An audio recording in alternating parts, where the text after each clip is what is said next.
ഇവിടെ ഇരിക്കുന്ന കുറെ പേർക്ക് ചൈൽഡ്ഹുഡ് ഡ്രീം ആയിരിക്കും അല്ലെ, ചെറുപ്പത്തിലുള്ളത്. എനിക്ക് ലേറ്റ് ആയിട്ട് ഞാൻ ആലോചിച്ച് എഴുതിയതാ.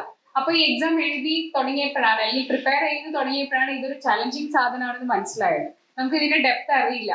പിന്നെ എക്സാം എഴുതി കഴിയുമ്പോഴാണ് ഇത് ഇത്രയും ബുദ്ധിമുട്ടുള്ളത്, വേണ്ടിയിരുന്നില്ല എന്നുള്ള തോന്നലൊക്കെ ഉണ്ടാവുന്നത്. അപ്പം സ്ട്രഗിൾ ആണ് ഭയങ്കര. നമുക്ക് ഇടയ്ക്ക് വെച്ച് നിർത്തി പോലെയൊക്കെ തോന്നും. ഒരു കോട്ട് ഉണ്ടല്ലോ, when you feel like quitting think why you started എന്ന്, അല്ലെ? നമ്മൾ എന്തിനു വേണ്ടിയാണ് ഇത് തുടങ്ങിയത്? പല റീസൺസ് ഉണ്ടായിരിക്കും. എന്തെങ്കിലും ഒരു സെക്യൂർ ആയിട്ടുള്ള ജോബ്, അല്ലെങ്കിൽ നല്ല പവർ, അല്ലെങ്കിൽ പാരന്റ്സിന്റെ ഡ്രീം, അല്ലെങ്കിൽ ആരുടെയെങ്കിലുള്ള റിവെഞ്ച്, പലതും ഉണ്ടാവും. എന്തും ആയിക്കോട്ടെ എന്ന് പറയും. ആ ഒരു മോട്ടിവേഷൻ അത് ഉള്ളിൽ നിന്ന് വരുന്നതായിരിക്കണം. നമ്മൾ പറയില്ലേ, മോട്ടിവേഷണൽ വീഡിയോസ് കണ്ടാൽ അത് കിട്ടുന്ന, അപ്പൊ നമുക്ക് കിട്ടുന്ന ഒരു മോട്ടിവേഷൻ എന്ന് പറയുന്നത് ടെമ്പററിയാ. ഒരു സെൽഫ് മോട്ടിവേറ്റിംഗ് ആയിട്ട് നമുക്ക് എന്തെങ്കിലും ഒരു കാര്യം ഉണ്ടായാൽ മതി. അത് പോസിറ്റീവ് തന്നെ ആവണമെന്നൊന്നുമില്ല. എന്തു ആവാം, ഞാൻ എന്തിനു വേണ്ടി ഇത് ചെയ്യുന്നു എന്നുള്ള ഒരു തോട്ട്, അത് ദിവസവും ഇടക്ക് ഒരു 5 minutes ഒന്ന് ചിന്തിക്കുക. അതൊന്നാമത്.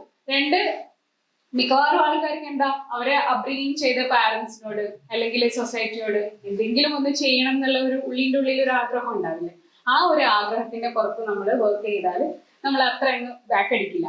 പിന്നെ ഞാൻ പറയട്ടെ, ഈ ക്ലിയർ ആയവരൊക്കെ എന്ത് പറയും, ഇത്ര അവേഴ്സ് പഠിച്ചു, ഡെയിലി പഠിച്ച് എക്സാം ക്ലിയർ ചെയ്ത ആളില്ല. ചിലപ്പോൾ നമ്മൾ 1 week ഒക്കെ പഠിക്കാതിരിക്കും, ഭയങ്കര മൂഡ് ഓഫ് ആവും. ചിലർ 1 week എന്ന് പറയുന്നത് മാക്സിമം കേട്ടോ. അങ്ങനെ ഇരിക്കുന്നവരുണ്ടോ? ആരെങ്കിലും ഉണ്ടോ?